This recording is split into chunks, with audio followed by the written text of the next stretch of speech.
कौन है ओम शास्त्री?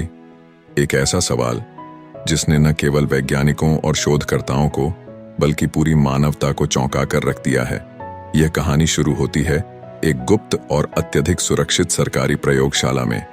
यहाँ लाया गया है एक असाधारण व्यक्ति, ओम शास्त्री, एक ऐसा नाम जिसके पीछे छिपा है अनंत रहस्यों का संसार। इस व्यक्ति के साथ जो कुछ भी जुड़ा है वह साधारण से बहुत परे है।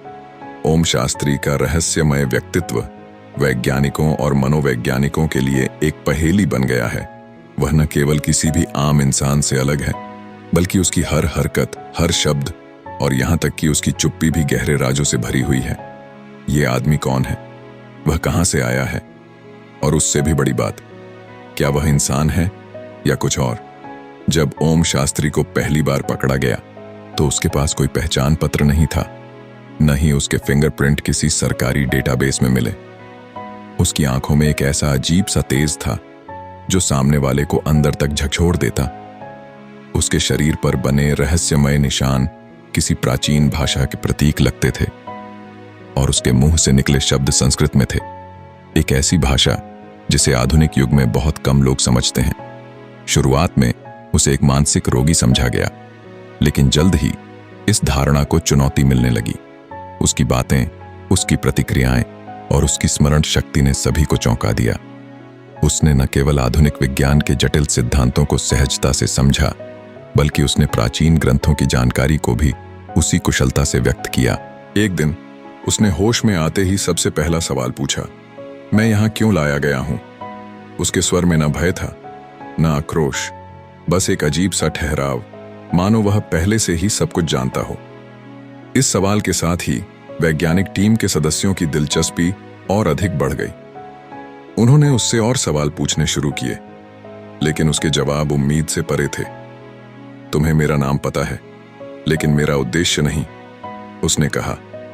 मैं यहां नहीं रहूंगा, मुझे जाना है, मेरे पास समय नहीं है।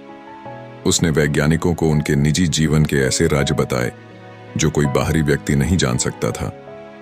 उसने डॉमन श्रीनिवासन का उपनाम चिन्हा पुकारा, एक ऐसा नाम जिसे केवल उनके बचपन के दोस्त ही जानते थे। उसने डॉ शाहिस्ता की सबसे छुपी हुई कमजोरी को उजागर किया और उसने यह भी बताया कि डॉ बत्रा का पसंदीदा रंग नीला क्यों है, एक ऐसी जानकारी जो उन्होंने कभी किसी से साझा नहीं की थी। जैसे जैसे समय बीता, ओम शास्त्री ने ऐसे दावे किए जो किसी की भी सोच से परे थे। उसने कहा, मैं मानवता का रक्षक हूं, मैं यहां एक उद्देश्य से आया हूं और वह उद्देश्य अभी पूरा नहीं हुआ। उसने एक रहस्यमय लॉकर का जिक्र किया जिसमें उसके अनुसार दुनिया के सबसे बड़े राज छुपे हुए हैं, लेकिन उसने यह भी चेतावनी दी कि उस लॉकर को खोलना आसान नहीं होगा। डॉ शाहिस्ता और उनकी टीम ने उसे सम्मोहित करने की कोशिश की, लेकिन उनकी हर कोशिश नाकाम रही। ओम शास्त्री ने स्वयं को सम्मोहन से बाहर निकाल लिया और मुस्कुराते हुए कहा, तुम मुझे बंदी नहीं बना सकते, मैं केवल यहां तुम्हें चेतावनी देने आया हूं। उसने प्राचीन युद्धों की कहानियां बताईं, जिनका जिक्र न तो किसी इतिहास की किताब में था और न ही किसी झात सभ्यता में। उसने एक ऐसे समय की बातें की जब आकाश रथों का उपयोग होता था और मानवता दो गुटों में विभाजित थी, एक जो सृजन करता थे और दूसरे जो विनाश के वाहक। लेकिन क्या ये कहानियां सच हैं?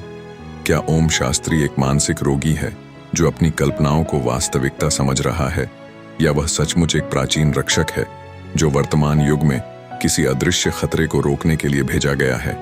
यह केवल एक किताब नहीं, बल्कि एक ऐतिहासिक यात्रा है जो प्राचीन भारतीय ज्ञान, इतिहास और विज्ञान के रहस्यों की गहराई में ले जाएगी। यह द हिडन हिंदू का तीसरा अध्याय है और यह कहानी मानवता के महानतम रहस्यों की खोज में हमारी यात्रा को और भी दिलचस्प बना देती है।